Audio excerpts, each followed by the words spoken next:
Sale prices in residential real estate in Portland Metro have been a little sluggish since the start of June, but they shot up like a rocket this past week. How did that affect the overall average sale price so far this month?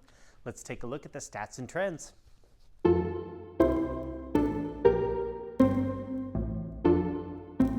Welcome to Real Estate with Ron. I am Ron Milligan, owner and managing broker of RE/MAX Select here in Portland. Thank you so much for joining me today as we run through the very latest market stats and trends. If you're new to the channel, it would make me so happy if you would like this video, maybe share it with someone who could use a little insight, or maybe even subscribe or follow the channel to make sure that you see more videos like this in your feed. Now on with the report. The average sale price in Portland Metro rose by another 4% compared to the previous week, but compared to roughly the same time period last year, the average sale price is up by a whopping 8.3%. That is probably the highest year-over-year jump we've seen so far in 2024. Keep in mind, though, that we are dealing with a relatively small sample of numbers, so we can see a bit of volatility from week to week.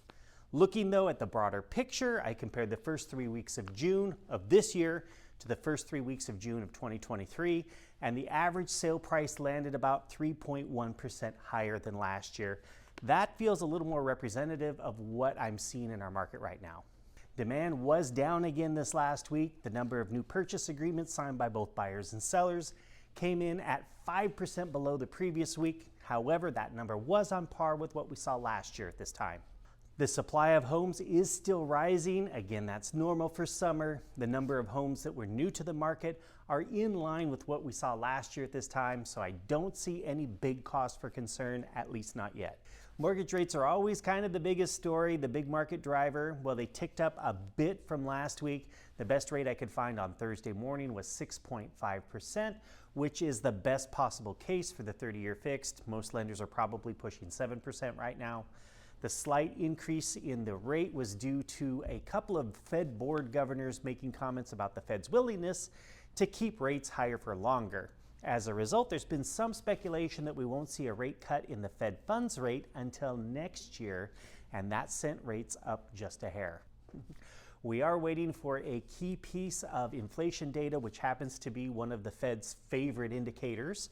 And that is due out on Friday, which of course is when I publish these videos. So if something changes by Friday morning, I will do my best to post that information right up here. The number of foreclosure and pre-foreclosure properties on the market is still pretty modest, but I did see a slight uptick in the number of notices of default in the metro area. Notice of default, of course, is that typically that first step in the foreclosure process. Normally in a week we'll see, somewhere around 8 to 12 per week, but this last week I did see 20 issued. That could be a bit of a blip, or maybe it's a bit of a shift. I'll keep an eye on that number over the next couple of weeks and let you know right here. Looking forward, next week we have the 4th of July, and that's typically a very quiet week in Portland real estate. Typically the weather turns dependably nice in July, school is out, and people go on vacation, including realtors. And of course, when that happens, homes don't get shown and offers don't get written. I will be here next week all the same, and I'll have the very latest in stats and trends for you next Friday.